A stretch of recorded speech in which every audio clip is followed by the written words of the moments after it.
Nommé le 1er juillet 2021 par le secrétaire général des Nations Unies, Antonio Guterres, au poste de coordonnatrice résidente du système des Nations Unies au Gabon, la brésilienne, allemande et italienne Dr Savina Ammassari est l'invitée de ce décryptage, émission tournée à Libreville au Gabon, en marge de la Semaine Africaine du Climat.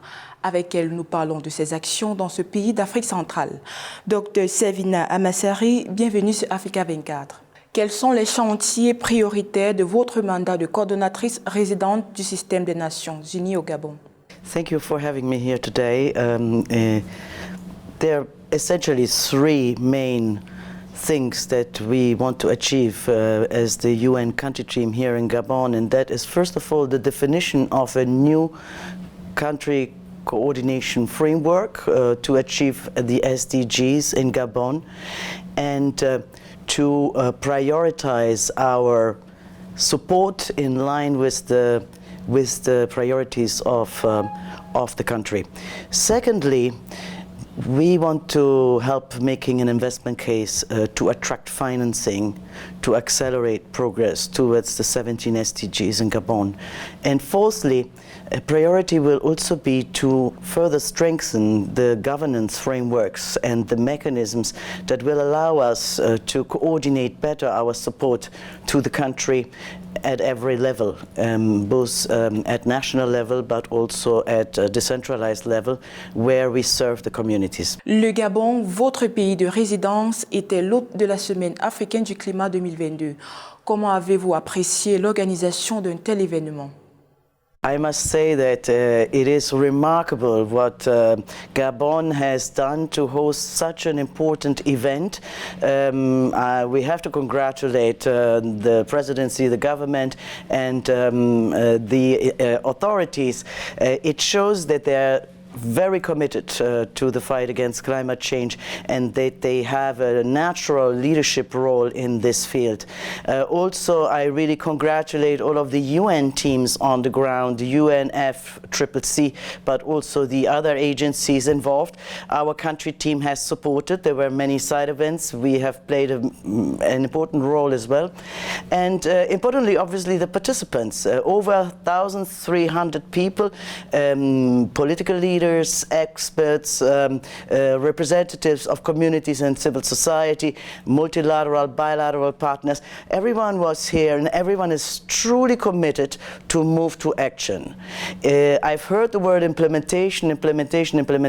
Yes, it is about implementing COP26 resolutions, but it's also about going to COP27 to break through and to make sure that we can accelerate action, because everybody can see how climate change is accelerating and how dramatic the impact is already across the globe.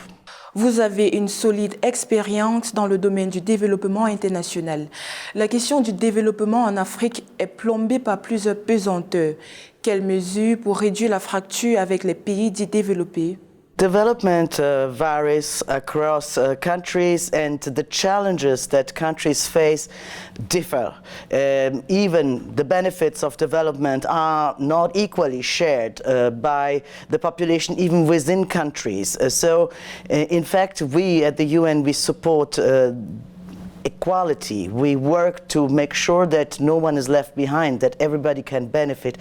Now, the big issue is that inequalities are growing. The COVID pandemic, the Ukraine crisis have further exacerbated these inequalities. There is, however, a lot of hope, especially for countries like Gabon, who have such a rich natural capital. Gabon, like other countries in the Congo Basin, have a lot of forest, rich mangroves, rich coasts. These are resources, the biodiversity, these are resources that today are very much in demand, especially the whole notion of keeping the forest standing, keeping the trees standing, because that is what will help us to absorb carbon emissions that we must reduce. So we will have to continue working reducing carbon emissions, but we also must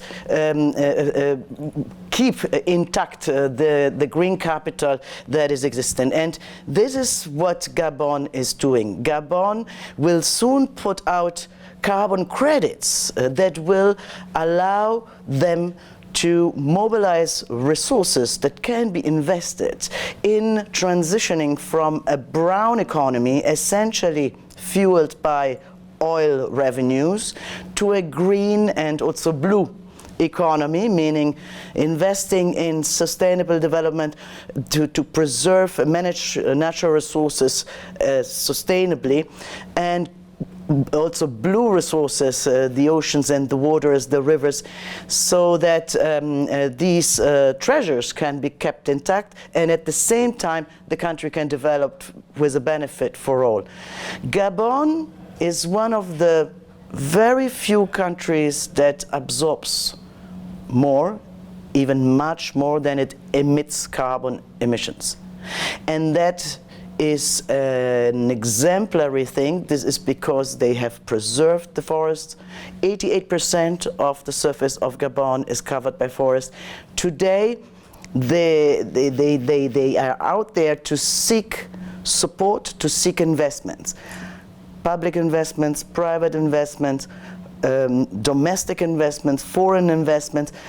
Partnerships are needed to help Gabon on this trajectory to be able to serve its own country, but also the world.